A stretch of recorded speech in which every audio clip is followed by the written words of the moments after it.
Father in heaven, I thank you again for the freedom to come here and learn about you and worship you, and that you have, I ask that you speak to our hearts with something special for each one of us that you want us to know today from your word and from the book of Hebrews. And this I ask in Jesus' name, amen.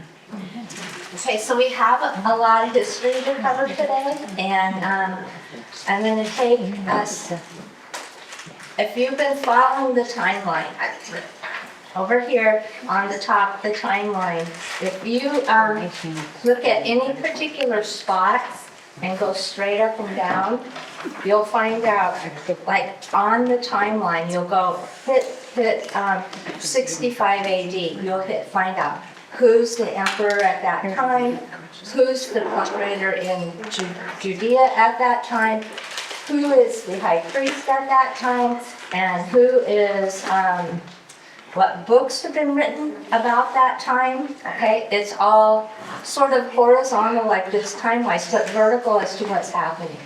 So if you've been looking at this, you'll notice that the timeline has been moved, because we are moving on in time and I was running out of space on paper. So I had to slide the timeline down to get us going, okay?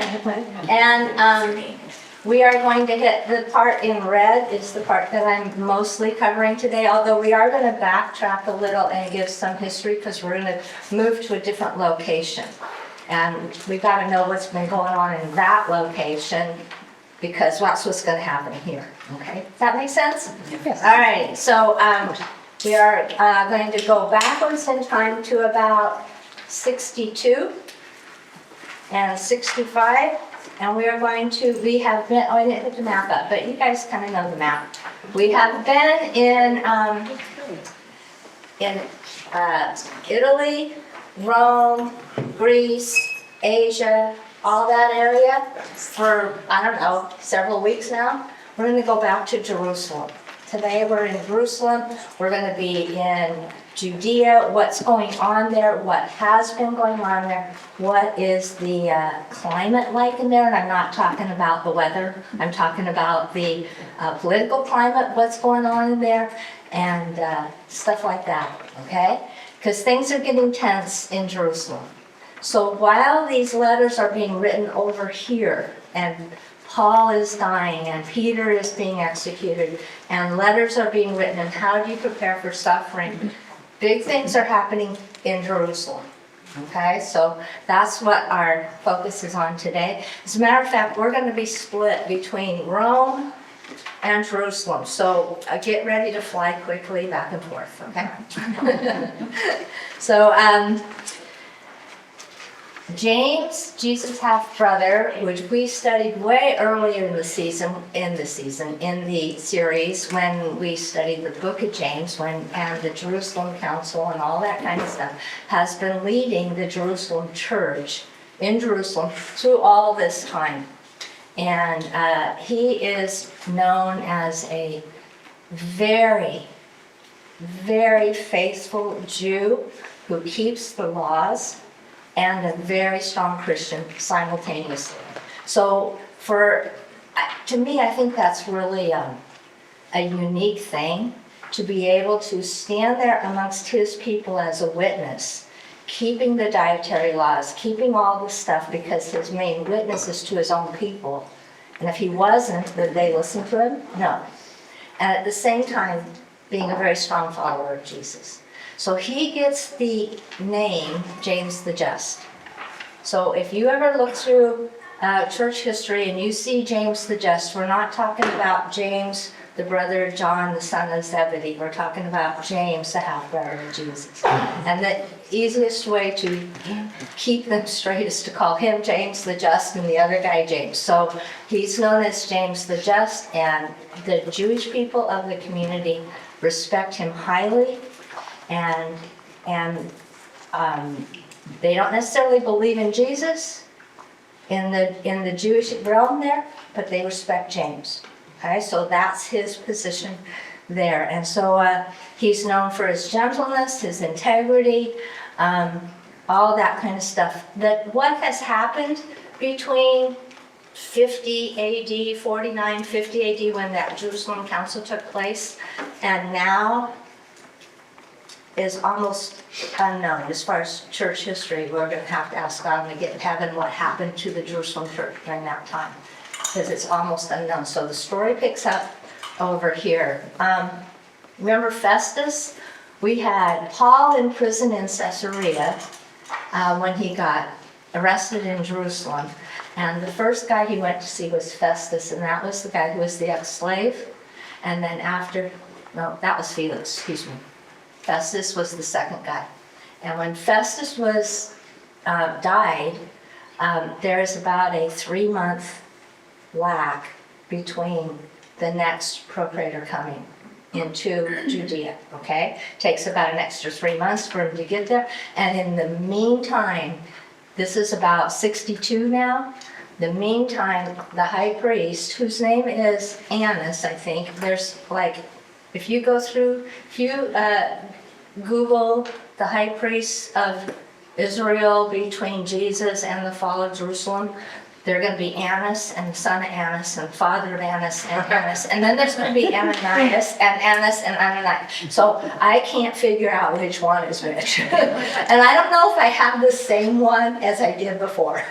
And their sons and their relatives and their brothers and sisters are all going to have names like the same kind of name. Jonathan is a real common name. Alexander is a real common name. And they just, so you're going to see the names repeated so much that it's really hard to keep track of who's who. And if they put Roman numeral 1, first, second, third, fourth, that would be very helpful, but they don't. They go, yeah.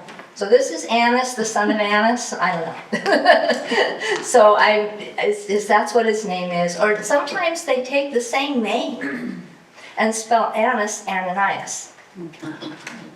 Or Ananias or something. So it's the same person with 2 different spellings for his name. So now you're really confused as to figure out who is who. Just thought I'd tell you about that little journey I went on. The drama they were going to cause. Yes, no idea the drama they caused me. Well, he does not want Jesus being proclaimed. And James the Just is probably,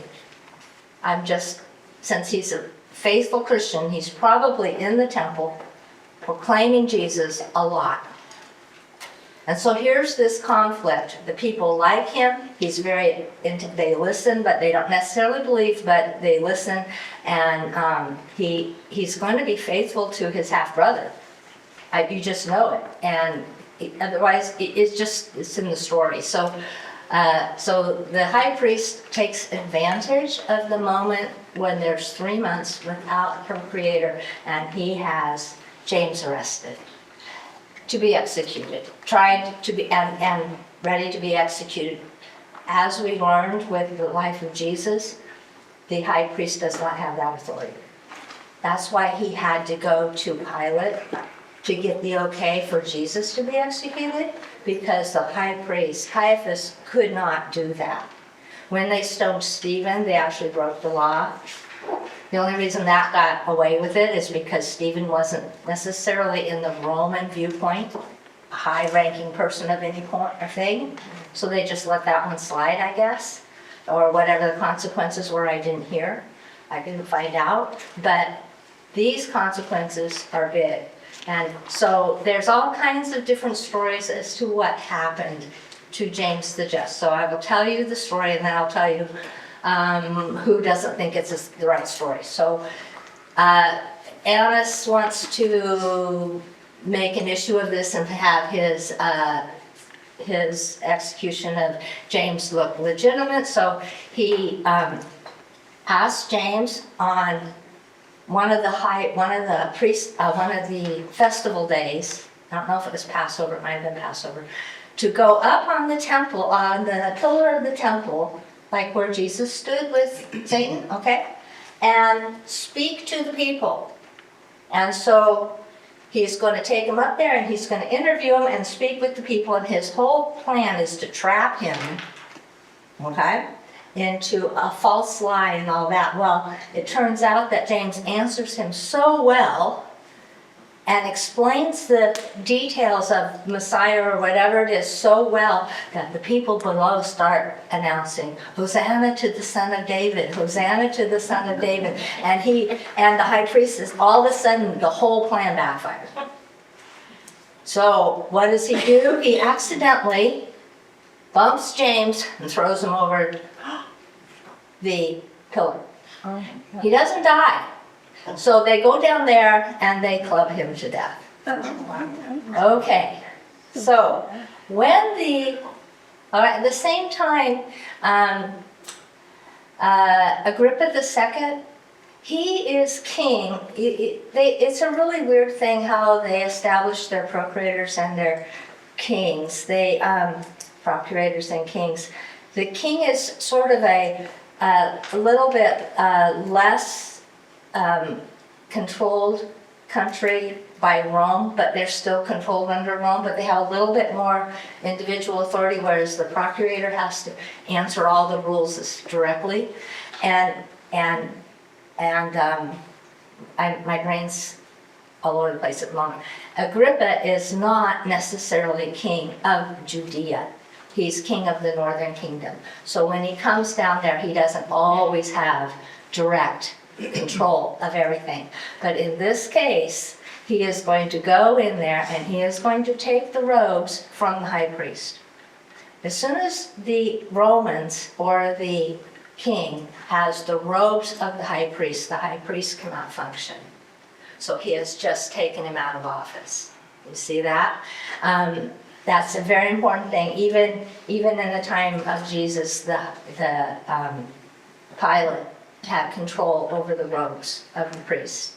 So the high priest had to go to Pilate, get his robes so he could then function at Passover, so he could function at the atonement function. So that's how the Romans had final say over the Jews because of the robes. And it all came down to the robes, because you had to wear the robes in order to do the job.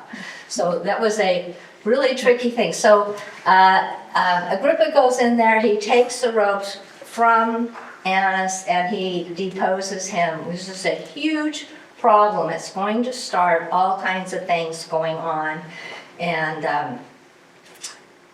it's just going to have a huge snowball reaction. Okay, this is about, about 62. Okay, so you got to notice something. We are 8 years out. This right here is going to happen in 70. So we are 8 years out from that happening. If you just even thought of our own country, 8 years is not that long ago to think of what can happen in 8 years.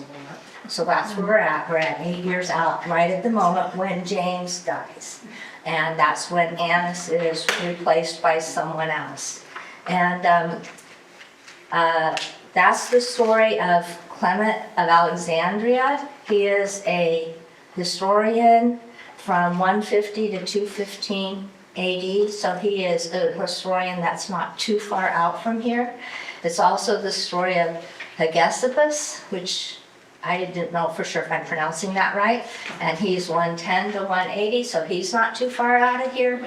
But some people say, and there's a lot of, on all this historical stuff, there's a lot of current, I don't know if I want to call it Christian, I want to call it theologians who are becoming very left-wing, I would say, and using all this information to destroy the stuff, the history of this.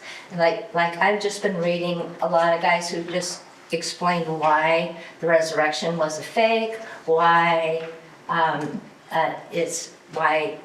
lots of things. So there's all this stuff in the last couple hundred years of people trying to use their brilliant historical backgrounds to prove the Bible wrong. Just So I do not know if this line right here says, others say the legend is a mixture of Jesus during his temptations because he was on that pillar and the stoning of Stephen because the two stories sound alike. I do not know if that's legitimate or if the story's legitimate, okay? I don't know which way it is. But if that happened recently, if that argument happened against it happened recently, I would be more apt to believe the earlier story. So anyway, just thought I'd tell you that. That's the way it's going to be with all this historical stuff. Some people say this, some people say that. Okay. By the 62, the Zealots are now becoming very more aggressive. So we're at 62. We've got Zealots going on.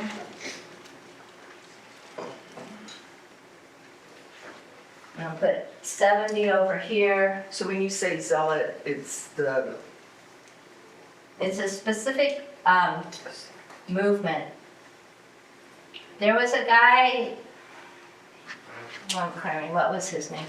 Anyway, there was a guy around 4 to 6 to 7 AD, when Jesus is a kid, who starts a rebellion against Rome and proclaims himself Messiah, like a lot of them did, and started a movement called the Zealots.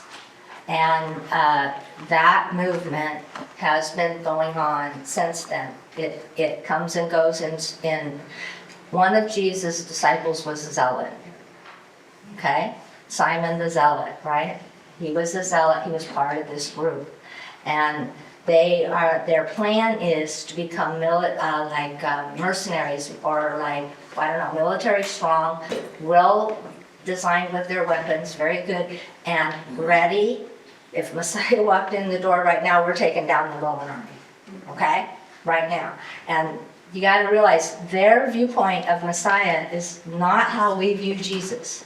They view their Messiah coming as he's stopping the Roman Empire right now and setting up the kingdom, and we are going to be our unique king. We're going to have King David over again. We're going to have our country set. So they're not looking for salvation. They're not looking for payment for sin. They're not looking for redemption by spiritual means. They're looking all physical redemption of what's going on. So the Zealots would be logical to get themselves ready because Israel doesn't have an army. So Messiah walks in, how are they going to fight? Okay, so that's how they're thinking. And so that's what's going on with there. Somebody named Simon, the son of Clopas, and I have no idea who this is other than this, takes over the leadership of the Jerusalem church when James is killed. And I didn't find anything more on him, but I didn't spend a lot of time looking on that either.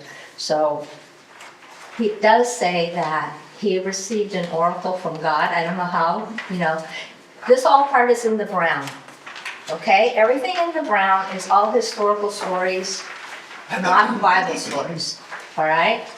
Everything in the white is God's word story. Okay, I did that on purpose so that we wouldn't confuse and think, oh, does that say that in the Bible somewhere? If it does, I have no idea. I haven't seen it. Okay? So, but they did say that the tradition is that he got an oracle from God or a saying from God or a vision or something that says, you really need to moving out of this area. And that might be true. I don't know. And they could, and if you were living in that area, that would be really good advice. yeah. But you don't know that that's coming, right? And if there is stuff coming, is that, let's say there's, the Zealots are all getting more strength and getting things going and things are going. Does that mean Messiah's about to walk through the gate? Well, I'm going to stay if that's happening, right?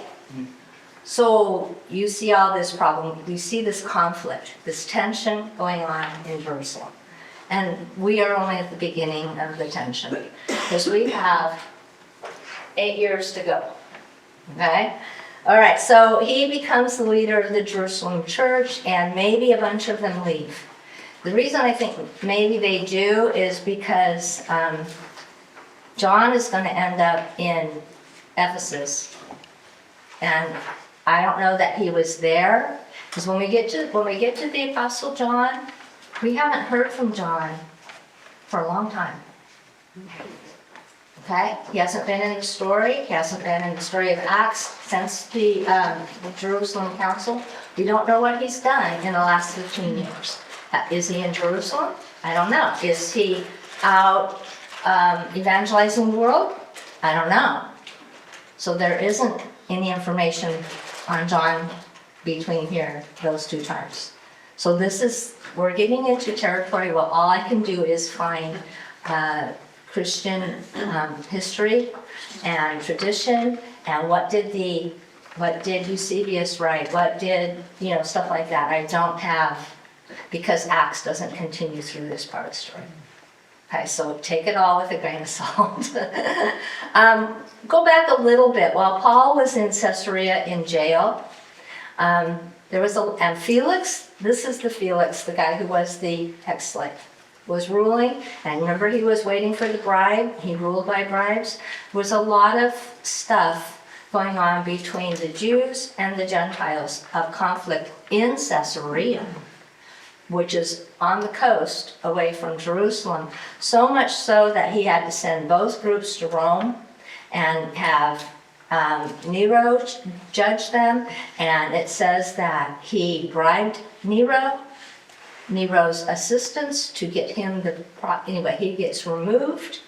And since then, there was conflict, severe conflict in Caesarea. The reason you would say, what's the big deal about Caesarea? Caesarea is the capital. That'd be like saying, okay, now there's really serious problems in Sacramento between the Christians and the non-Christians, to where it's conflict going. And you go, well, what's that have to do? Well, I live in California, and that's happening in Sacramento. And Sacramento is our capital. So that's why what happens in Caesarea makes a big deal. So that goes down every time that there was a conflict before, and Claudius was emperor, he tended to rule on behalf of the Jews. Nero did not. So things are politically going against them. Agrippa, like we said, after 62, deposes Annas, and he does something else. Remember the robes? Agrippa persuades the Sanhedrin to let the Levites wear the linen robes. All right, we go. So what? Okay? That was a huge deal. The Levites are the singers. The Levites are the ones who work in the temple. Okay, they're not the priests. Only the priests wear the robes. So if the Levites and the singers stand up there in the robes, we have Jewish people freaking out. And we would think this is not a big deal. They think that's a violation of Torah. Okay? So we're going to have to think like Jews today, or we're not going to figure this out. All right? Think Jewish. So he there's a lot of, Josephus himself is a priest, a Jewish priest, and he thought this was horrible.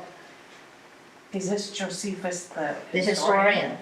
I mean, he's Jewish. He's Jewish, and he's a priest. And he thinks this is horrible. You cannot let the Levites wear this. This would be like eating bacon. Okay? It's all right? You cannot let them do that. So that is a big problem. Later on, the Zealots in about 66 go in and get that Annas that killed, and they kill him. And I don't know if they killed him because he killed James, or if they killed him just because they're trying to take control of things. So we've got stuff going on. So when the deposed high priest is now assassinated or killed, and his son is now high priest, or his nephew, or somebody related to the family. You got all this conflict going on, all right? Feel the tension. Addition to this, there was another thing that happened that caused a real lot of problems, is that the priests collected, the Levites are supposed to collect the tithes.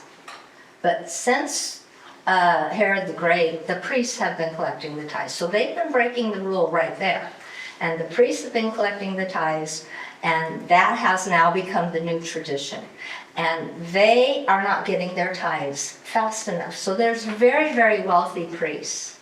And then there's some poorer priests. But those wealthy priests would go to the regular people's land and go to their threshing floor and take by force the grain, their tithes. And then they would distribute it to however they wanted, so that the wealthy priests kept getting wealthier and the poor priests didn't.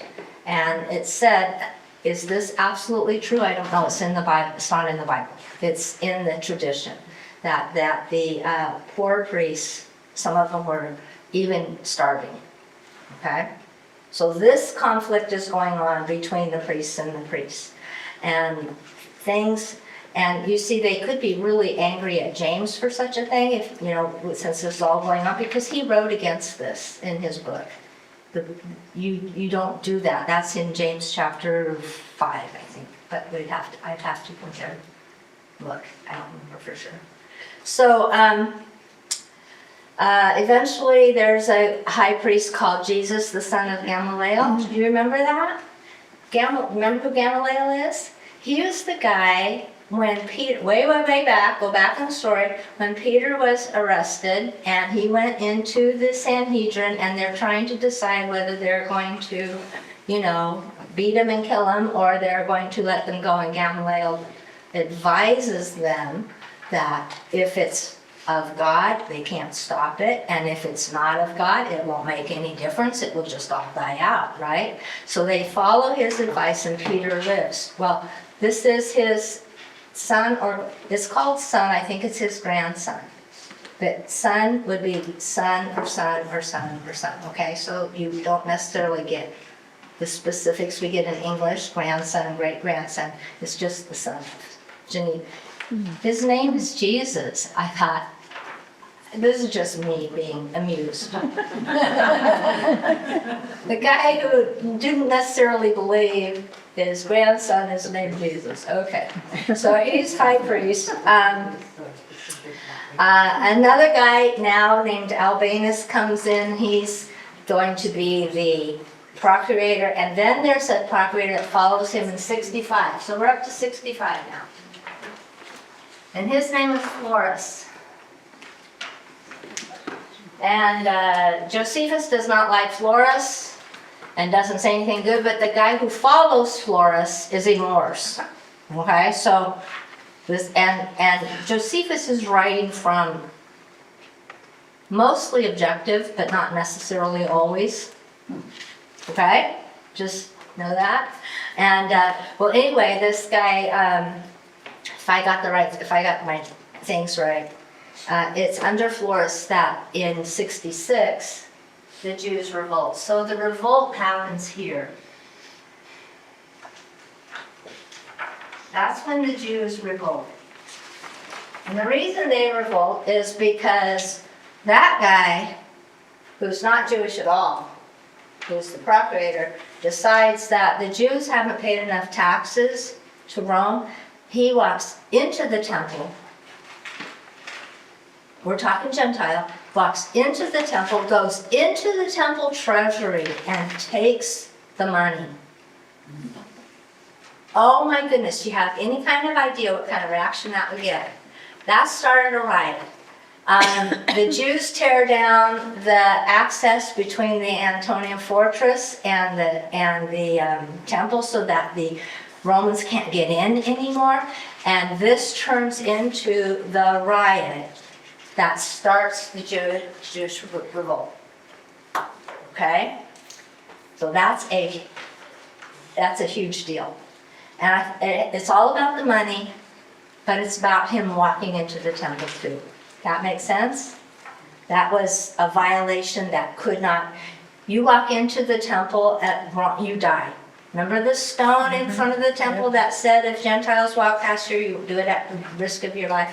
Okay, so that's what happened there, and he went not only just past that stone, he went in. And so that was a big thing. And about this time, the work on the temple, the restoration of the temple that was destroyed from when Herod the Great started to rebuild the temple, it's getting finished. So it's getting finished at about 66. Okay? So he's been working on it for, I don't know, what, 70 years? I don't know, some long time. Okay? I think it's ironic that they're about to finish it right before that it's going to get finished right before it's destroyed. Okay, so that goes on. Let's see what else I was going to tell you. They want Agrippa to raise the Eastern Colonnade. The Eastern Colonnade is the Solomon's portico where the steps are, and it's got like a balcony or it has like, this is like a little open roof, and here's a bunch of steps like this. And if you look that way, you're going to see the Mount of Olives. If you look this way, you're going to see the temple.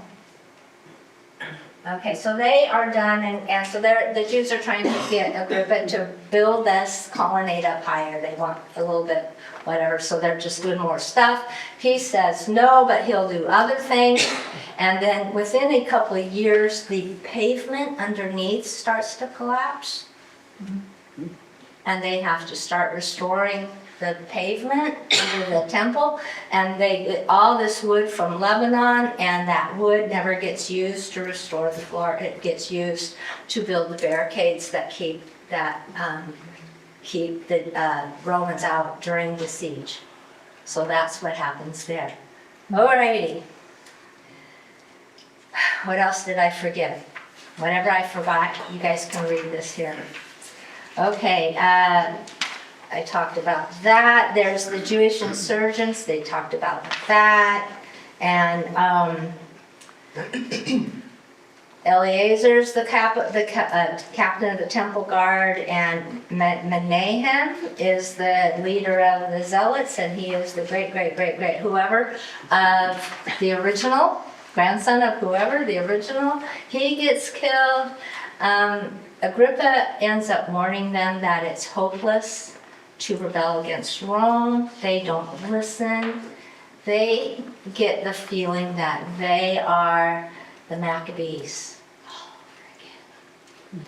And they are going to come in with a smaller force called the Zealots, and they are going to beat the larger force, the Jew, just like they did in the Maccabean revolt. Okay? They had the Seleucids were coming at them, and they were the big, mighty Greek army, and the smaller force under Judas Maccabeus beat them, and it was God's deliverance, and God can do anything, and that's what's going on. And they have also figured out that when the guy entered the temple, that was the abomination of desolation. And that means that the 70 years, the 70s of 70s is almost up, and the Messiah is about to walk through the gate. Well, if that's the case, you don't want to leave. You want, fight, stay, get our king in there. That's what's going on. Okay, so they think he's coming. About this time, we're now up to 66, and Nero sends in Vespasian.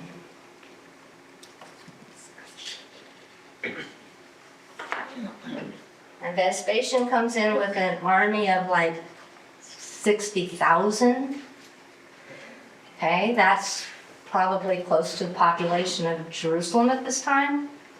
And, early 67. Okay, he gets there around 67, and he slowly starts taking the area. He takes Galilee, he takes Perea, he takes the area up north, all right? He's doing all the northern areas. He takes the area of Judea around Jerusalem. The only area he cannot get is the actual city of Jerusalem, because they have supported the walls and fortified the walls, and they are now under siege. All right. Then Nero dies. I know, it's like, can you get a, if you were living in that time, you would go, what's going to be on the news today? What new crisis is happening today? You know? The leader of the zealots got killed. Oh, well, then we got a new guy stepping up. The high priest got killed. James got killed. Vespasian comes flying in. He's got 60,000. Places are being taken over like crazy. Where's the Messiah? He's got to walk through here quickly because this is getting serious. And then Nero dies. Everything goes on halt for a minute. Nero dies. Back in Rome, first hand out, standing here behind the thing. Back in Rome, am I doing this right? Back in Rome, there's a brink of civil war.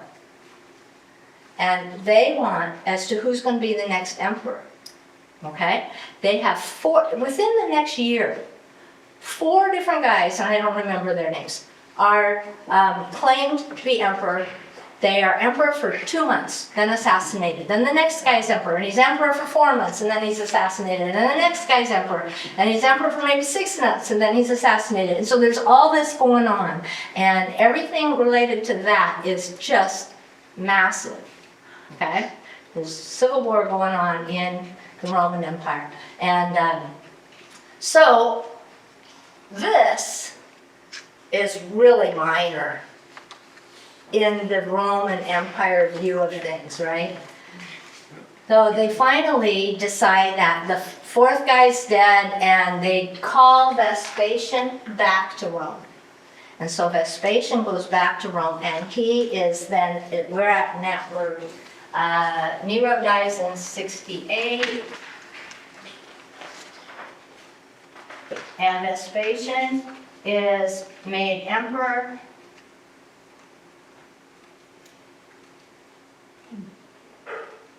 in 69. All right, he gets called back to Rome. In Judea, in Jerusalem, this is it. Siege is slowed. We are going to win. That's what's going on there. Titus is sent in, but that during this pause, that's what's going on there. Okay. It's under these circumstances that the book of Hebrews was written. Okay? So when you read the book of Hebrews, you go, it will make a whole lot more sense if you just have a feel of what's going on. Okay? There's all kinds of confusion about who wrote Hebrews. It's been the topic of all the theologians from about AD 120 on. Who wrote this? Who is it written to? Where was it written from? What was the timing of it? All this kind of stuff. So I'm going to give you my best clues, okay? And then as I keep learning stuff, I've noticed in that story of my life, I am just sure this is right. Until 3 years later when I learned that that wasn't right at all, and that was really the wrong, and I didn't take into account this viewpoint or this or that. So I will give you what I know best as of, what's the date today? Okay? As of 10/17 on this day. So, It's someone who wrote it. Let's deal with that first. It's someone who was not an eyewitness to Jesus.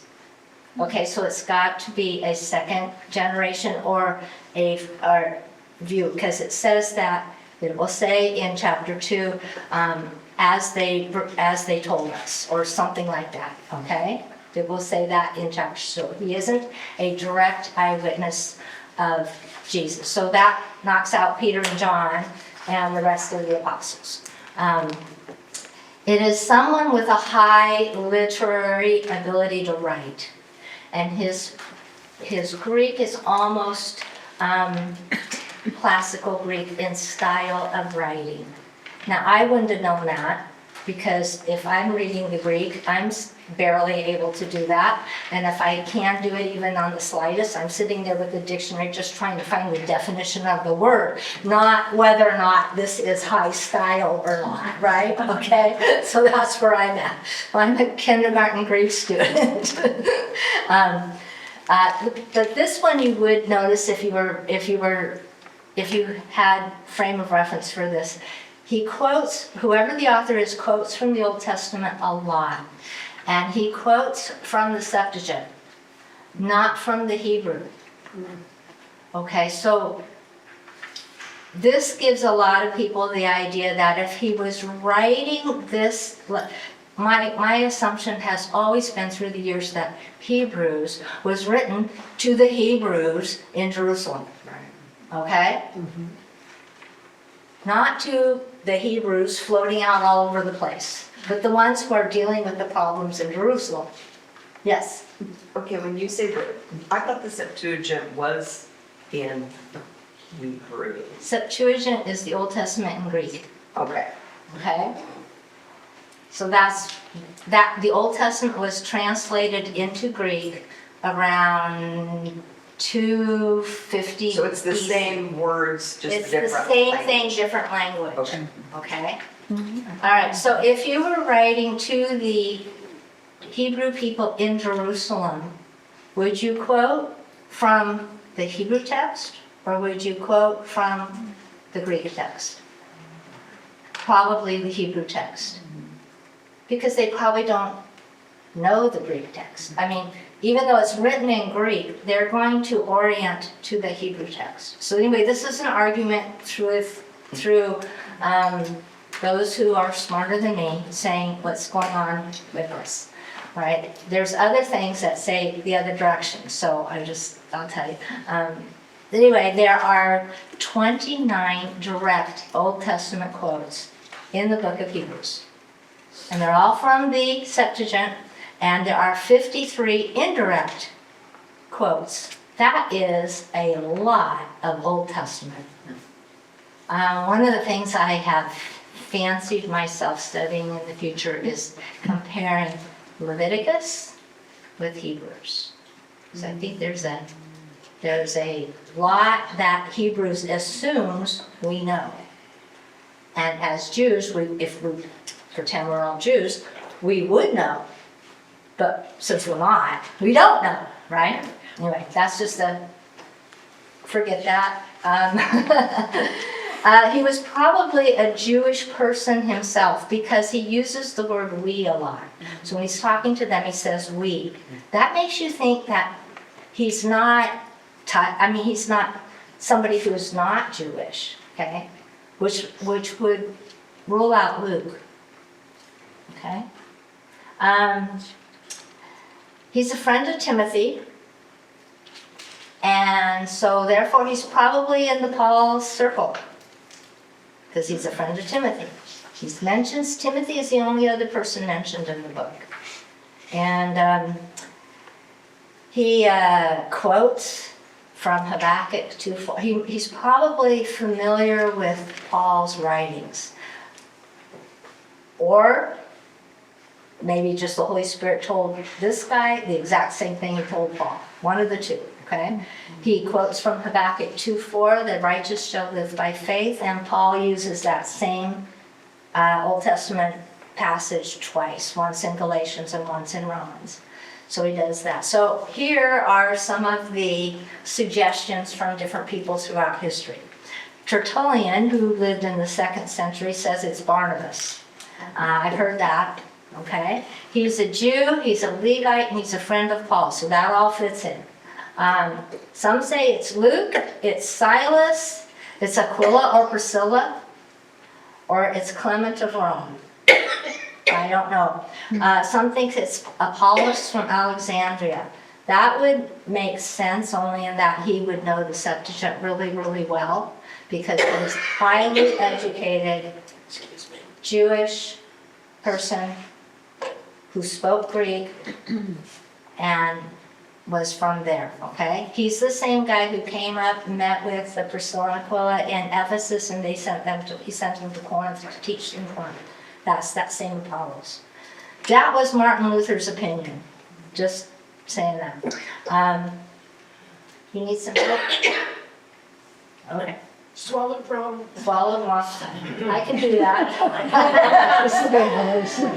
2nd and 3rd century scholars, a lot of them thought Paul wrote it, but it really doesn't match his style. Paul writes every single letter saying who it's from and who it's to.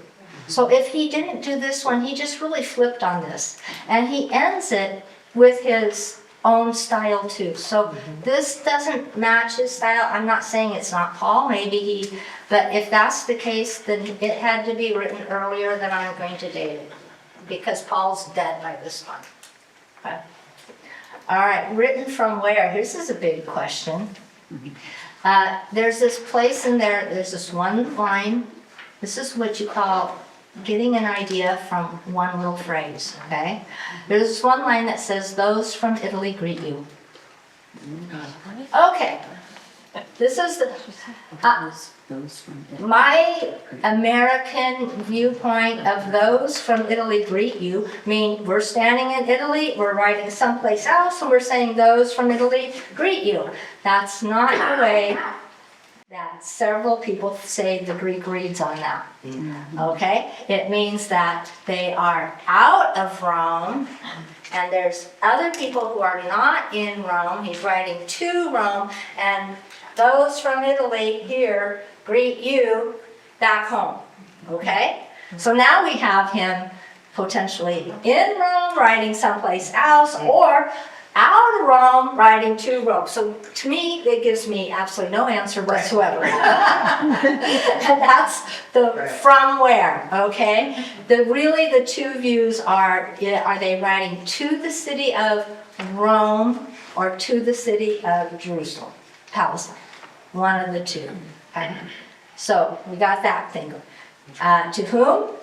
They are Jewish Christians. This is not a predominantly write to the Gentiles letter. They would not understand the orientation of what, unless those Gentiles have been trained in what's going on with the Jewish stuff, they would not understand what all the details of this letter is. It's written predominantly to Jewish believers, which I think is really cool that they get this letter written to them, explaining how the whole main function of this letter is, how do you take Jewish, what God taught us, and switch that up to this? That's what this letter is about. How do you do that? Okay, so it's written to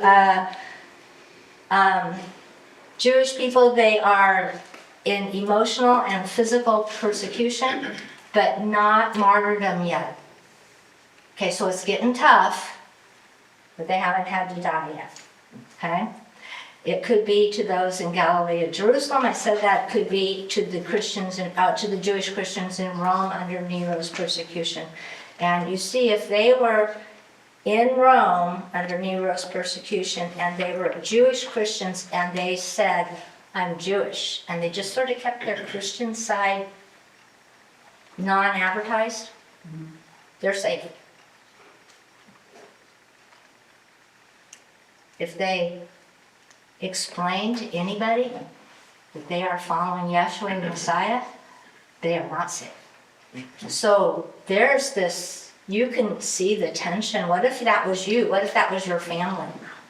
What if that was your teenage son and wanted to go out there and tell everybody that Jesus was Messiah and he's a Jewish guy, and you're going, wait, do you see what happens to them? You know, you see the tension that would go on there? Okay, if it's in Jerusalem, it's the same problem, a little bit different sphere, okay? You got the Jewish people in Jerusalem saying, you can't tell me that Jesus is the Messiah. So whichever way it is, there's this conflict in them about, what do I do? How do I live this? And where's my safety at? Okay, so the difficulty for the Jewish believers is, how do they interpret the Old Testament? This is, by the way, most of the New Testament's been written, but that doesn't mean it's been circulated to everybody. So their scriptures are the Old Testament, and that's from God. So how do they deal with this? That's the main issue. If they go for this, are they traitors to their nation? Ooh, that would be a hard one. Okay? All right. When we come back, I will touch on when I think it was written, and then we'll get into what it says. You guys ready? Pretty ready. You bet. Okay, so the timing of it is, and this is just my thoughts, so take it with that grain of salt. At the end of the book of Hebrews, it says that Timothy has just been released from prison, or Timothy has just been released. And the guy says, if he comes to me, we will come to you. So, okay, so there's this. When Paul writes to Timothy and he's telling him, stand strong and and you're going to have to suffer, and I want to tell you how to be prepared and all that, I didn't get the impression that Timothy had already been in jail. I got the impression that Paul was telling him that might happen, or how do you deal with that?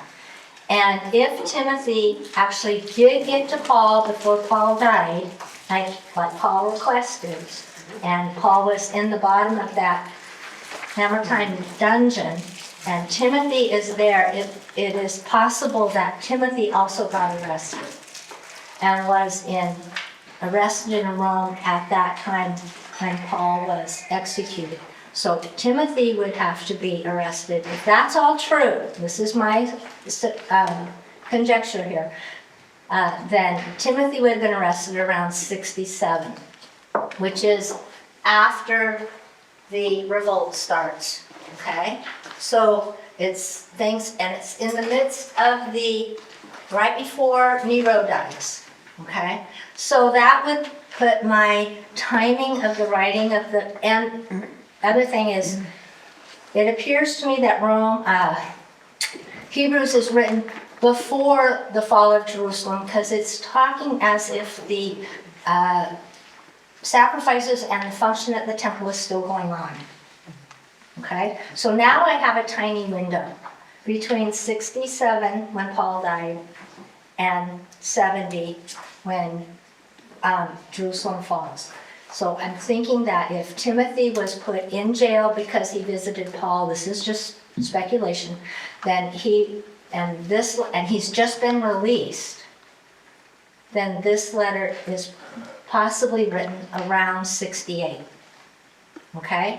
2 years before Jerusalem is destroyed. It could even be 69 when Vespasian goes in, because when a new emperor goes in, he often releases all the old, he changes the status of the prisoners, the political prisoners, not the criminal prisoners, but the political prisoners from the old emperor. And Nero has died.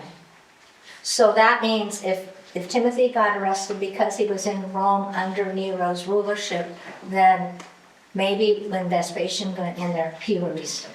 I don't know. But I still feel like we have this tiny window. Now, if Timothy had been in jail much earlier, then we have a much bigger window of time because he's just been released. You guys get what I'm trying to say here?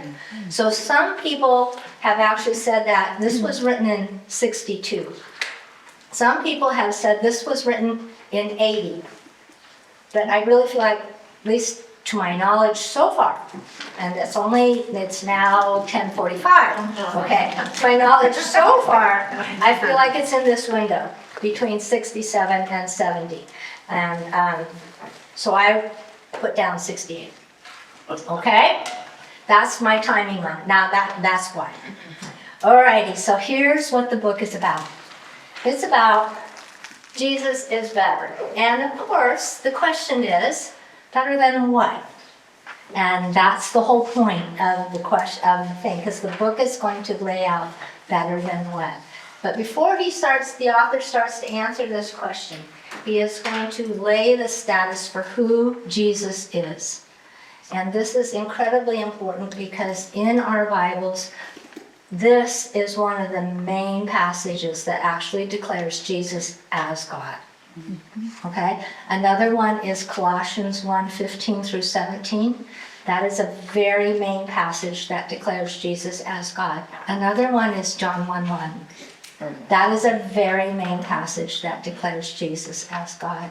And that's really important because, that will be next week's, when all the time they say Jesus is not God.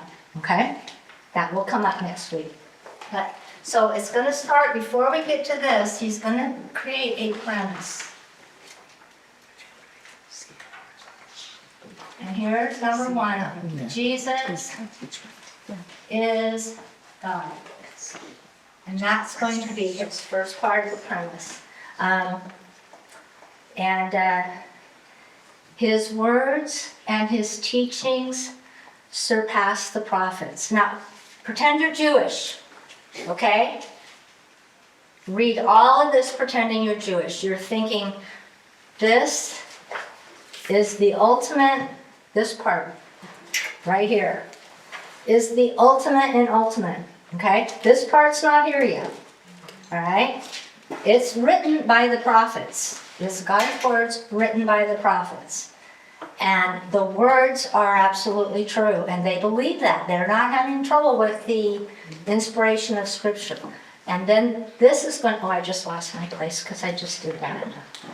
So I gotta go find Hebrews. We are in Hebrews, right? Yeah.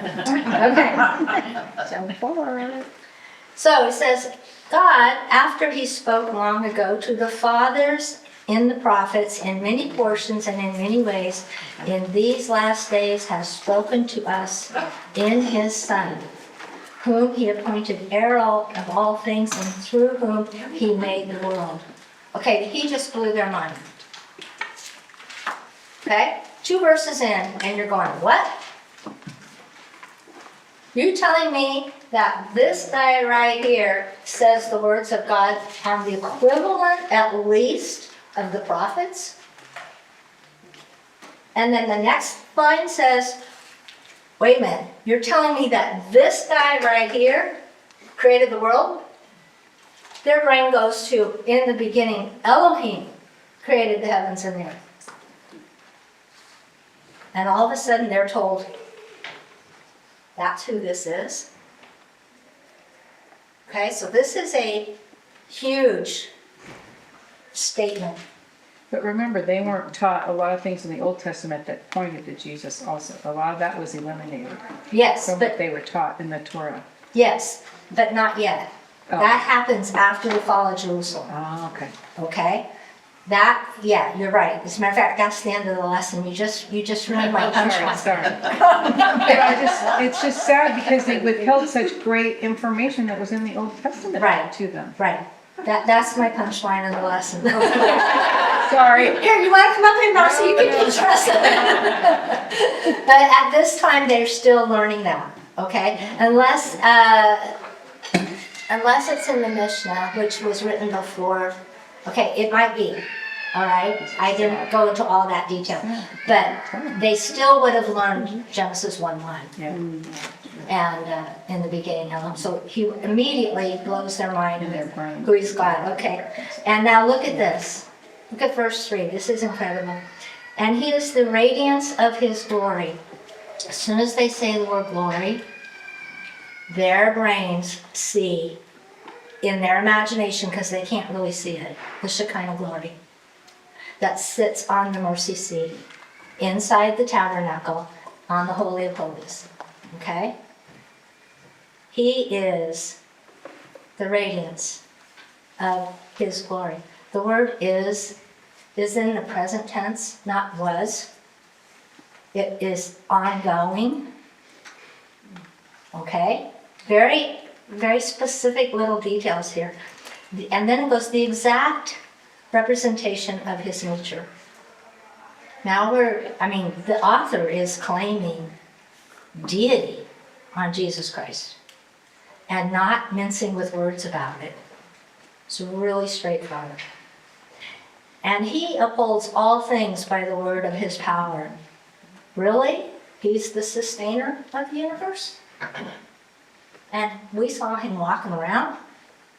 Or we heard, my grandpa saw him walking around. Okay. And he upholds all things by the word of his power. They have it in Psalms that the world was created by God's word, God speaking. So if he holds all things up by the word of his power, they're doing a huge play on words with the word logos here, but it's also his word. So if you were reading this as a Jewish person, you would be like, I gotta sit down now. Yeah. And after he made purification for sin, he sat down at the right hand of the Majesty on high. We look at that and we go, great, Jesus is sitting next to God. It means so much more than that. After he made purification for sin. So right here in these first 4 verses is the summary of the book, okay? After he made purification for sin, to do that you have to be a priest. And priests never, ever sit down. The reason priests never sit down is because they are never finished. The job is never done. You do the sacrifice, then you do the next guy's sacrifice, and then you do the next one, and you do it all day long, and then you get up the next day and you do the sacrifices. And you get to the Day of Atonement, the big one for the year, and you do the sacrifice for yourself, you do the sacrifice for your people, you go into the Holy of Holies for the only time during the whole year, and you're done, right? No, next day you get up and do sacrifices. The next year comes and you got to do the Day of Atonement over again. There is no chair in the tabernacle. You cannot sit down. To sit down means it's finished. It's so huge. When Jesus was on the cross and he said, it is finished, wow. He basically sat down. And it's like, it is finished is in Hebrew that's one word. It's called tetelestai, and it means I am finished now with results that go on forever. I am permanently forever finished. It has this, actually that's Greek, excuse me. But it has a ongoing implication to it. In the tense of the verb, not just in the meaning of the word, but in the tense of the verb, there's an ongoing thing. So sit down and it is finished is like, okay, he went and he sat down at the right hand of the Majesty on high. And we always think like, oh, that means he's not as good as God because he's just sitting at the right hand. I go, wait a minute. Totally relook that, because that's not what they're trying to say. They're trying to say the priest is finished. Huge, huge difference. And becoming much better than the angels. In Hebrew thought, the angels were ranked hugely up there, okay? He has inherited a more excellent name than they. And so that's the opening outline to the book. Okay, and then he's going to go on and he's going to say, okay, to which of the angels did he say, you are my son, today I have begotten you? The word begotten does not mean born. Okay, it's got a different, it has to do with who gets the authority and who gets the inheritance and who gets the rulership. That's what begotten, when even in John 3:16, you know how we don't even say it by old King James anymore, because this is, for God so loved the world that he gave his only begotten son, and that makes everybody think, oh, Jesus was born as a God, right? Okay, it's not talking about his birth there. It's talking about his position. So that's a different, I'm off on that thing. For I will be a father to him and he will be a son to me. This is the relationship. And this is, I think, quoting from either Psalm 8 or Psalm 2. Right at the moment, I'm not remembering which one. It might be Psalm 8. And it goes on to talk about in chapter 1 how he is greater than the angels. And that would have been a big deal to the Jewish people. Because the angels often gave them information from the scripture in the Old Testament. So angels were very high-ranking deliverers of God's word. So if he's better than that, then his words are better than that. So that was a big deal. In chapter 2, he's going to talk about primarily, and I'm having to skim over Hebrews. Hebrews is one of my favorite books of all times. And I would love to go through it word by word by word. And you know me, I would bore you to stiff because I would. But I'm going to try not to. Okay. And it says that he became human. Okay. This is when we get into 1st, 2nd, and 3rd John and Jude. This is really difficult for that group of people to understand. So that each group of people has their own understanding that is hard to even Americans have their own understanding that is hard to get through too. And so he became human. There's several things that happened when he became human, and it comes out during the next 3 chapters. For one thing, he's going to be tested in every single way, tempted in every single way that we are. If that temptation was not real, like let's say he's tempted. If you came up to me and you said, I'm going to tempt you to eat okra, I'm going to say, okay, and walk on, because that is not a temptation to me. I'm just saying, only because I grew up married into a Southern family that liked okra, and I never did pull that one off. So if you tempt me with okra, that's not a temptation. So if Jesus is so much God that he has no human part, and you walk up and you tempt him on a human level, is that a temptation? No. This is called, just a minute, I can't think of the word. Anyway, there's a word in systematic theology that describes this, that says that he is able not to sin and not able to sin at the same time. So to be able not to sin means that you could have sinned and you're choosing not to. Okay? If you are not able to sin, then you couldn't in the first place. So we were talking about his God side and his human side. But if his human side isn't really human, then how does he understand when the guy's tempting me with chocolate? Because I really will give in. Now I'm using chocolate and okra, but what about the real temptations?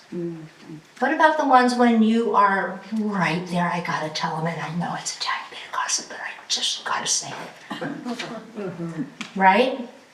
Or, that was so unfair, and now I'm going to sit here and be full of self-pity, and I'm going to play it over and over in my head over and over and over again, and I'm going to sit here and fume. Right? Usually I give you these silly temptations related to chocolate rather than the real temptations. course, chocolate could be a real temptation if you eat only chocolate, but you see what I'm saying here? If he couldn't really react to the Pharisees with, I mean, he was able to stay with real justice and righteousness when he reacted to them, but how much would I have done something different there? And how much do I get annoyed, angry, you know, on stuff that goes by, which I know is sin?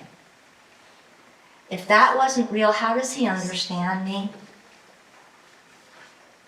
So chapter 2 and chapter 3, it's going to go into this, and it's going to say he was tempted in every way, just like we are, but without sin. So not only is he showing me that he understands how I feel, he's showing me that there is a way to obey and not sin when I'm tempted like that. Because he didn't sin when he was tempted like that. So that's a big picture in here. So I'm kind of going all over, because I'm watching the time. We've got Jesus is man. Okay? And he's a real man. It's going to come out later, but some people thought that he was a God that just took on the form of a man, that had a visual look of a man, but wasn't actually really human. And so that meant that they actually taught this, that when he walked, he didn't leave footprints. When he stood in the sun, he didn't have a shine. Oh, please. And that was actually in their teaching. But don't pretend you didn't hear that, because that's next week. Okay? All right. He is to be, his name is the Son of God. He is to be worshipped. This is the end of chapter 1.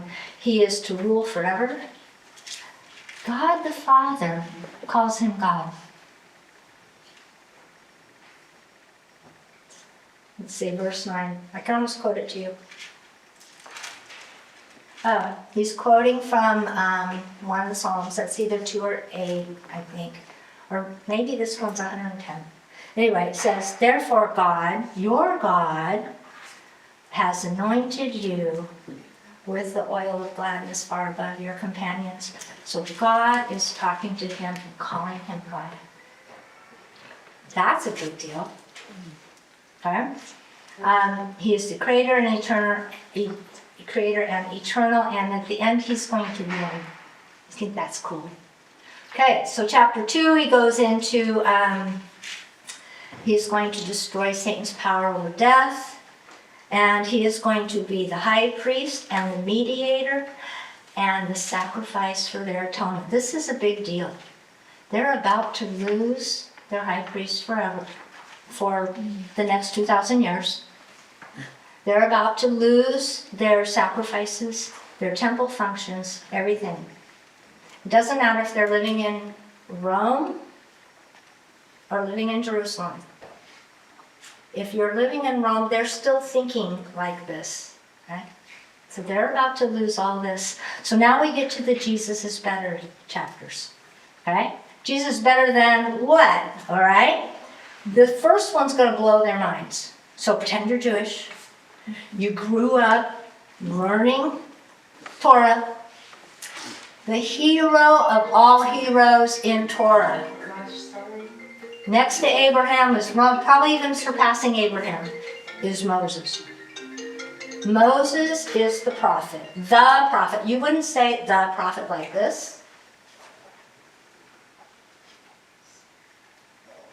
You would say the prophet. Kind of worship devils. Okay? Right. He is the prophet. All the other prophets are great. Isaiah was great. Elijah was great. Jeremiah is they're all, but they're not the prophet. And the prophet said, there'll be another prophet like me. And this chapter, it's going to tell us that Jesus is greater than Moses. All right, they all sit down. They all fall down. Can't happen. Right. That can't happen. Moses, you gotta look at this. Moses comes down the mountain with the covenant in his hand and his face glowing with the Shekinah glory as a reflection. That's the prophet. And what Hebrews is going to teach is that Jesus has a new covenant in his hands, and his face is the Shekinah glory. Okay? It's a big, big deal. So he is better than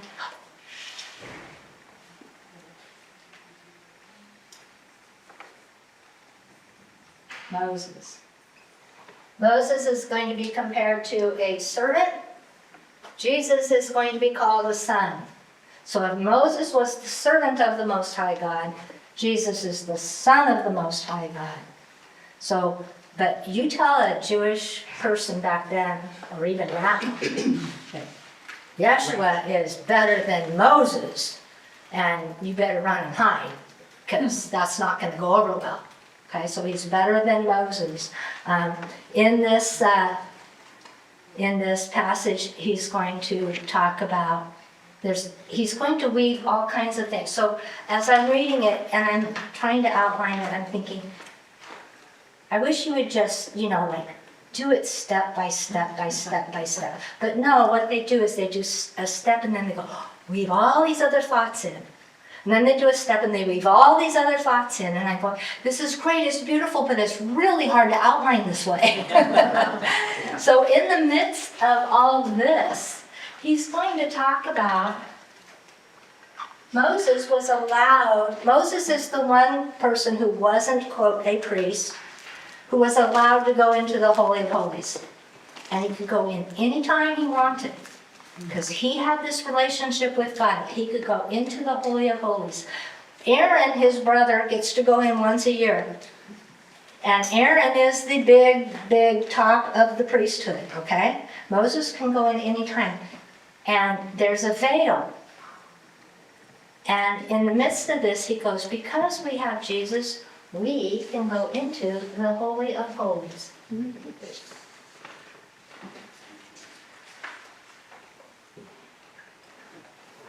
Okay, that's in 4:12. And it says, I can say them almost any time until I'm standing in front of you. Okay. No, 4:16, excuse me. Therefore, let us draw near with confidence. No one would go in there with confidence. You guys remember Nadab and Abihu? Nadab and Abihu thought they could go in there. They dropped dead. Yeah. Yeah, that didn't turn out real well. By the way, if we ever do Leviticus, that was on week 1 of the tabernacle being opened up.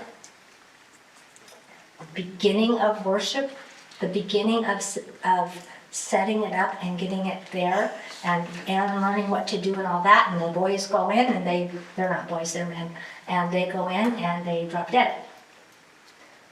Oh, but we were just figuring it out, God. Anyway, that's enough. Okay. Therefore, let us draw near with confidence to the throne of grace. When you say the throne of grace,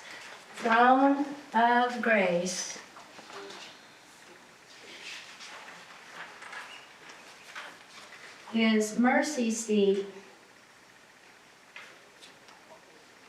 Like that, get it? The mercy seat and the throne of grace are the same thing. It's just the words are flipped. You could say the seat of mercy, the throne of grace. So the seat is the throne and the mercy is the grace. That's what the connection is trying to be made there. So that we may receive mercy and find grace to help in time of need. Really?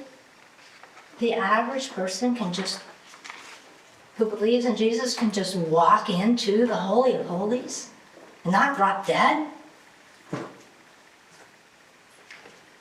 This is shocking news. Okay? It's going to go on. I'm going to have to And then it's going to tell us that the Word of God, this is one of my favorite passages, the Word of God is alive and powerful, sharper than any two-edged sword, piercing even to the dividing asunder of the soul and the spirit and the joints and the marrow, and is a critic of thoughts and intents of the heart. If we ever get to Hebrews, it goes, to whom we must give an account. Okay, that word account is the word logos, and the word is the word logos, so there's a play on words here. It says, to whom you have to give your own word. Whoa, I saw that and I thought, okay, I gotta hold into that sometime, but not right now, because that would have taken me down another rabbit trail. Anyway, so he is better than Moses. Next thing is he's better than the high priest.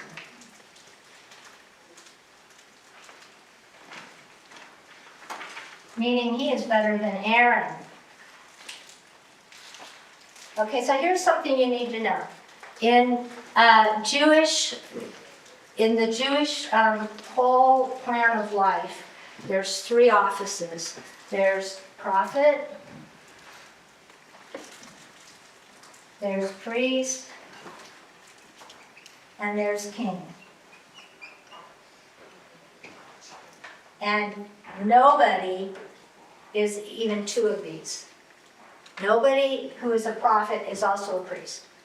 No priest is a king, no king is a prophet, no king is a priest. Kings can't do priestly things. Prophets, the main job of a prophet was to represent God to man. So you're starting from God and you're talking to man, okay? The main job of the priest is to represent man to God. So here's the back and forth relationship. And this is the civil running of the nation. Okay? That's how that is. So if Jesus is better than this, and Jesus is better than this, he's just combined it. And they already know that Jesus is the son of David. So they already know he's this one. So we just have Jesus as all 3. That is groundbreaking news. Okay? So he's better than the great high priest. And then they're going to go, no, can't be done. There's no precedent for that. Everything in Jewish laws, there's a precedent for it. Like by whose authority are you speaking? But what's the precedent for this? Okay? They ask that about Jesus all the time. By whose authority are you speaking? By whose authority are you doing this? And so there's always a precedent. So this author, the guy who writes this, gives them the precedent. They go, okay, you need an Old Testament precedent? I'm going to give you Melchizedek. And I go, what? Melchizedek? Where's he from? He's not even Jewish. Okay? He is the king of Salem. That's a play on words right there, because Salem means peace. It's from where we get shalom. Okay? Salem means peace. So he is the king of peace, and Melchizedek means king of righteousness. Melchi is king, and Zedek is righteousness.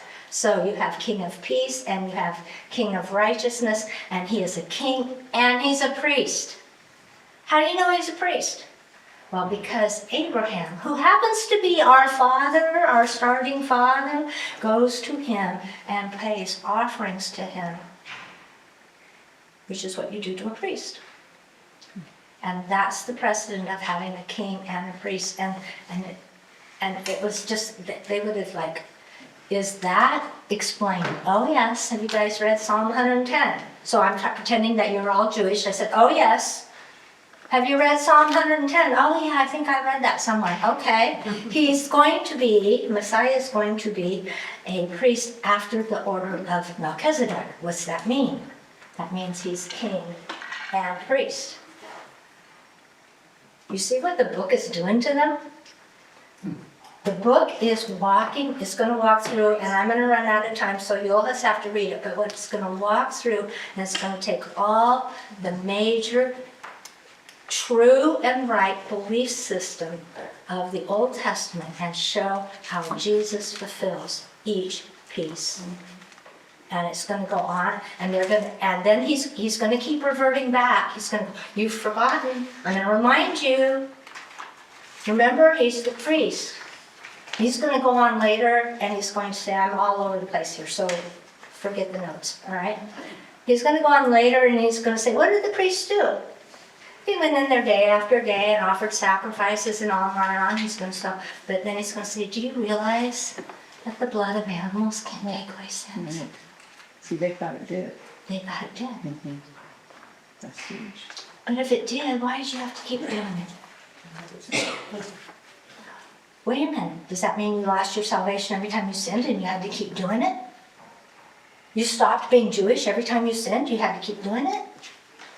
You see the problem there? And he goes, but once and for all, Jesus did it. That Then- tripped him up, huh? Yeah. So, and then he's gonna go on and they go, but we have a covenant.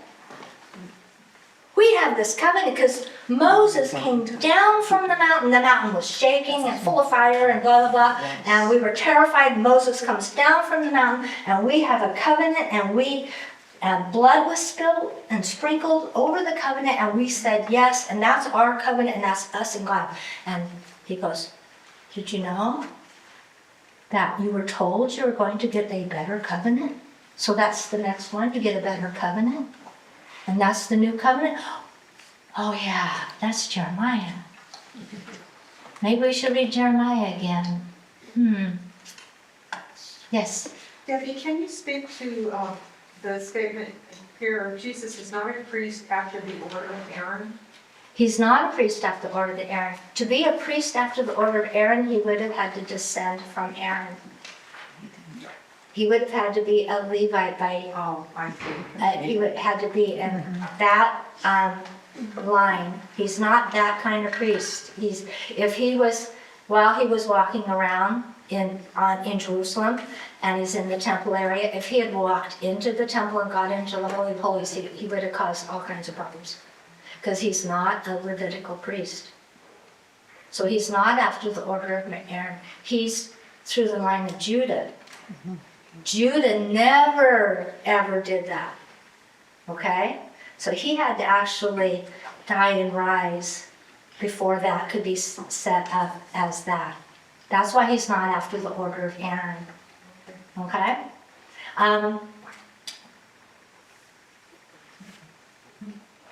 I lost my train of thought. It's a good question though. I'm glad you asked it. Yeah. It confused me a little bit because He's not after, and it will go on and it will explain that. This is what the line of Aaron priest did. This is what he's a different, like he surpasses that. I was So gonna say, he's, but isn't he considered the great high priest? yes, So it is confusing because theoretically he could. yes, but he can't according to that system. That's why he had to be a priest after the order of Melchizedek. He had to be outside the Aaronic system. Did I say that right? Aaronic system. Yeah. I know, this is very, it's very much quite a thing to try to figure it all out, yes. For us to have our minds blown is nothing compared to what the Jews who it is literally their, well, we say their Bible. I mean, it really This is their Bible. their life. And they have missed the point of their Bible. And it's all over the Old Testament. You could figure out Jesus was it without even opening the New Testament. Would be, yeah. As a matter of fact, I've read some testimonies of Jewish people who haven't even looked at, some of them didn't even know a New Testament existed, okay? And when they found out, they thought it was filled with information on teaching the Gentiles how to hate the Jews. And that was the content of the New Testament. That's what they actually thought. So they would not open such a thing. Why would you open such a thing, right? And so if they were in a true search for truth, they would start going through and go, wait a minute, what is all this? Messiah is really supposed to suffer? I don't, and then the guy is handed a New Testament, he starts, all right, I'll look at it. Starts to read it, and he realizes that it's not a book to hate Jewish people. It's all about Jewish people. And And so, it's about love. yes, And Jesus was Jewish. yes, so it's But see, quite, as children, they're like, they don't even read, they tell their children this stuff over and Right. over and over and over. They're little. So for Right. them, when they get to that, they're like, wait a minute, no, that is not what I was taught. right, it's not what they're taught. They don't get, that's They why don't they get don't. that at all. Because that's why they're relating to him as like Melchizedek. They're relating, because they know that stuff. Right. So this guy, the author, is trying to reach into their souls and teach them what their own things mean. And what does the role of the priest really mean? And what are they doing? And he's going to get into what the new covenant means. That's chapter 8. He's going to get into what does the sacrifices really mean. That's chapter 9. He's going to get into, he's going to say, do you remember that Moses made a tabernacle that was a copy? It says that, and it was a copy of the original. The original is in heaven, and Jesus has entered the original. Yeah. And if you guys read Revelation, you'll find pieces of that tabernacle all over Revelation. And that you can go in and they've got the altar of incense, and they've got the Holy of Holies, and they've got all kinds of, it's all over the New Testament all over Revelation where this whole real tabernacle is stated, and he's sitting on the throne there, and so he's trying to point this out to him, and that's in chapter 9 too.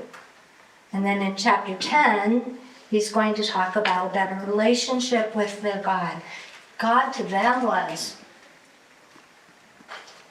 their one and only direct contact with God was at the foot of Mount Sinai. And the mount, they're all standing there. They've only been out of Egypt for maybe 3 months. They're all standing there, and that whole mountain is just shaking. Like not here. You're watching an earthquake happen, and this whole mountain is shaking. Like going, when do you ever see anything like that? And then there's fire everywhere. And then there's lightning flying. And then you hear the voice, which is louder than the shaking, the fire, and the lightning. And it is so blastedly loud, scary, terrifying, that they beg God, please don't ever, ever, ever talk to us again. Can we have a mediator? Yeah. It's just too much. That's called the holiness of God. And that is called the fear of God. And it's not a bad fear. It's a good fear. And so Moses becomes the mediator. What's crazy is that happens only 30 days before the golden calf. I know.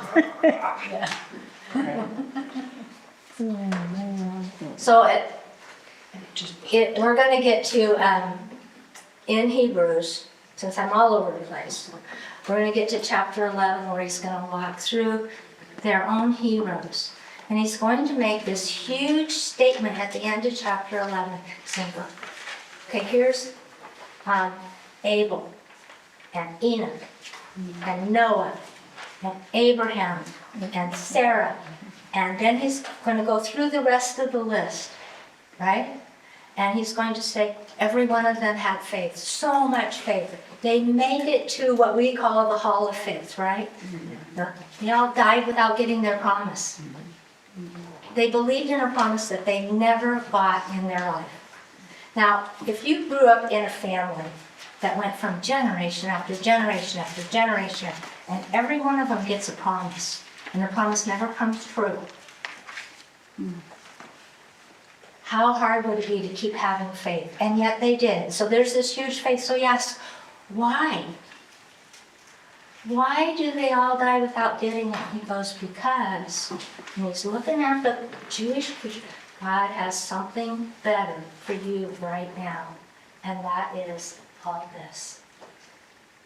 That is the new covenant. That is the Jesus. That is this. And they are getting that. That's the better. You can't, the Old Testament is not complete without the New Testament.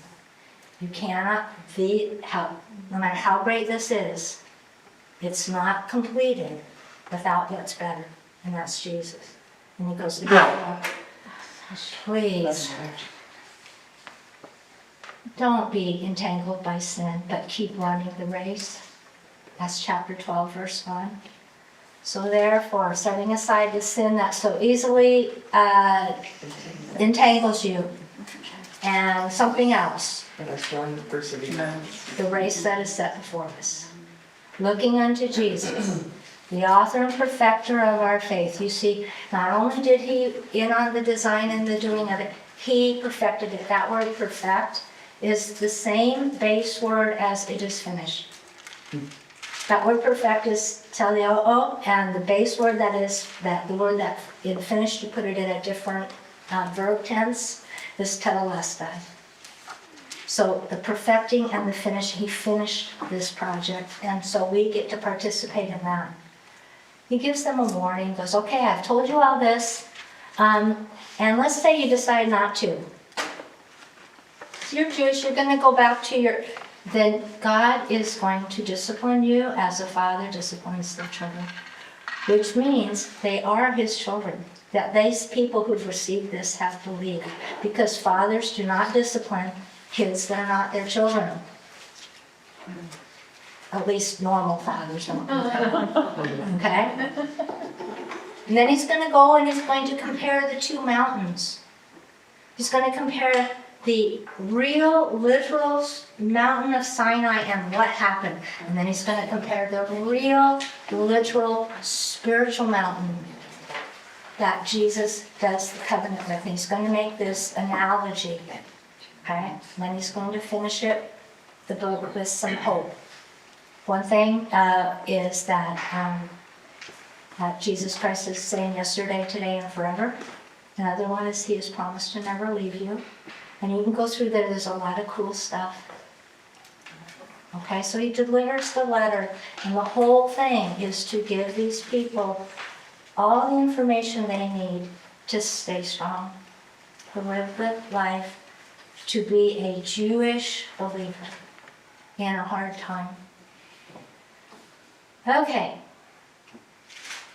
Titus goes in to Jerusalem, and the whole, Titus is Vespasian's son, and he is now promoted to the leading of the entire Roman military, and he is in there, and they wipe out Jerusalem, the walls fall down. It's August, what it says in there, some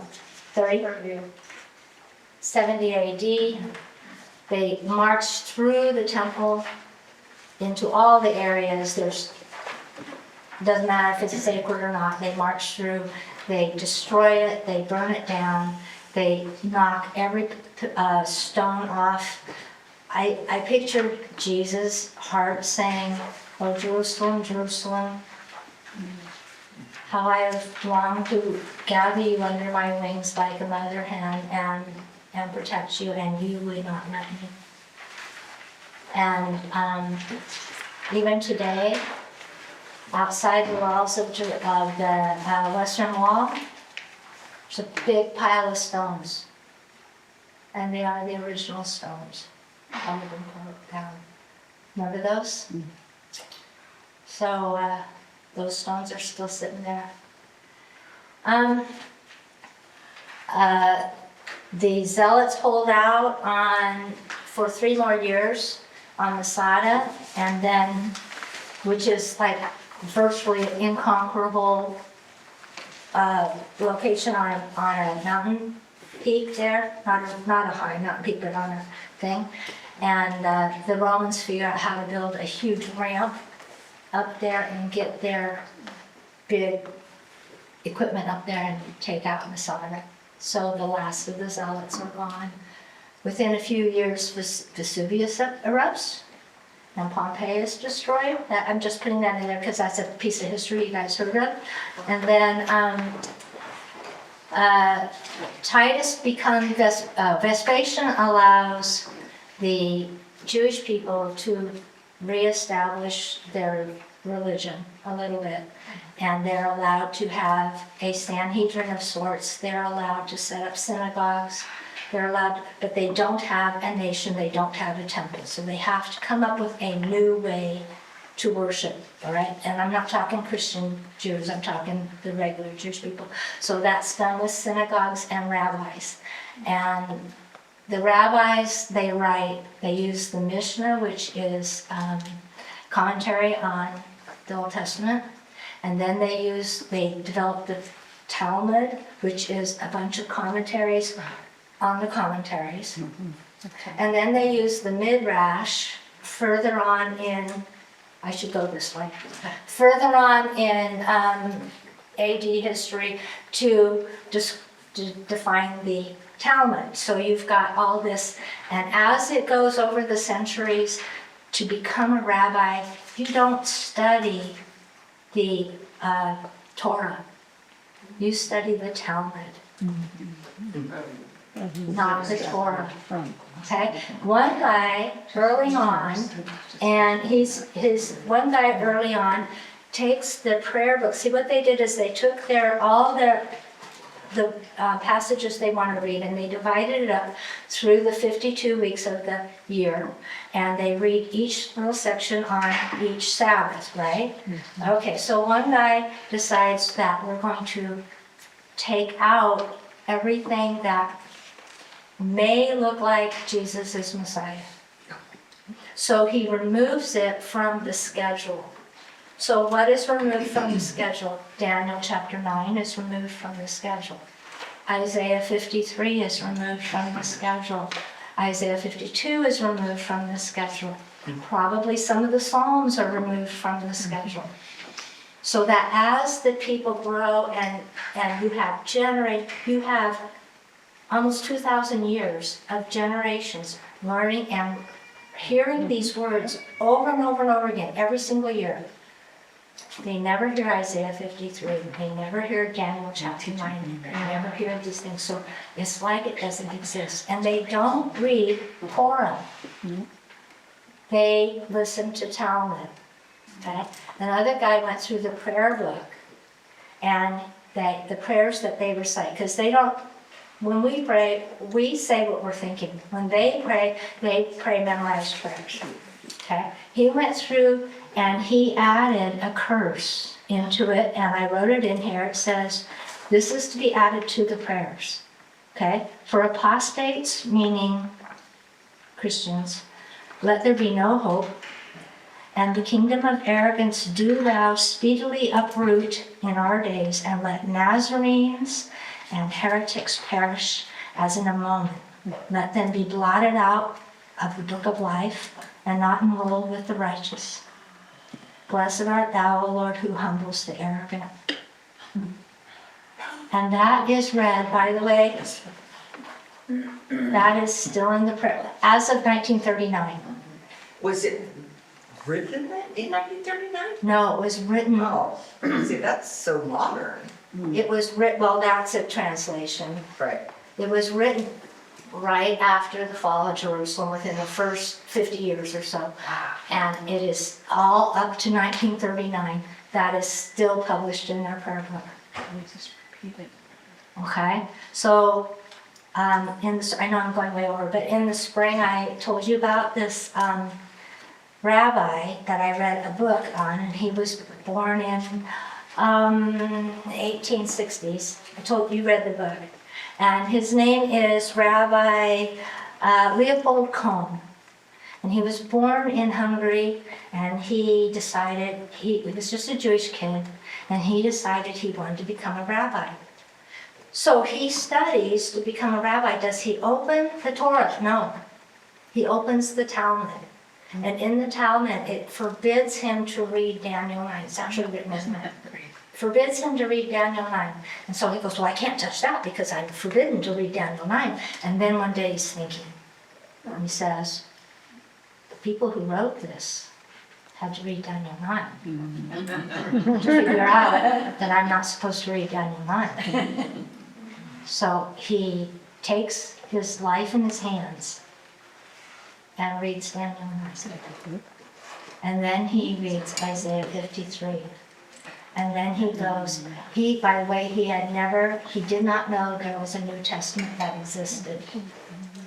But somehow he gets his hand on the New Testament, and he reads that, and he becomes thoroughly convinced. And he believes in Jesus Christ, Yeshua, I should put it like that, as Messiah. He ends up moving to New York City, and back then he started Chosen People Ministries that went out all over the place. So I ran into a lady in Israel that I actually got to talk to, a Jewish lady, and I got to sit next to her on the airplane. And she was in the process of reading through the prescribed readings, and she got to a certain psalm, and it happened to be that I knew that psalm. And so I said, you can't talk to her while she's reading. That is a total interruption. But when she was done, and in our trip, she did that 3 times. So this is how often she has to go through this. This is very ritualistic. So when she was done, I quoted her that psalm, and she looked at me. You know that.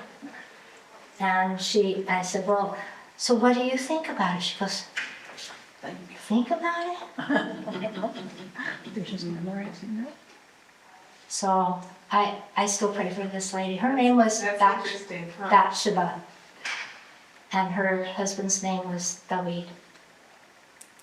You guys get that? Bathsheba is Bathsheba, and David is David. Easy to remember too. Easy to remember. Okay, well, you're I have that box. And It's funny because they just almost worship the, Oh, Talmud. I didn't either, but I Well, ordered this box. I mean, but in my mind, I would think they worship the original But text, they would send sort of, just like that. but they don't, it's so holy that they don't read it, and So weird. it's like they worship the rituals. That's neat. absolutely, yes. Dear Father in heaven, thank you for giving us Yeshua. Thank you for giving us a little bit of insight on how your ancient people thought and how much you love them and how much Jesus wept over them. And help us to remember them in our prayers. Help us to think about them, and to please bring your people around and present the gospel all over Israel, all over the area around Israel, even all over Gaza and all the areas there, because they all need you desperately. And I thank you for giving us the truth and giving us some insight into it. And this I ask in Jesus' name, amen.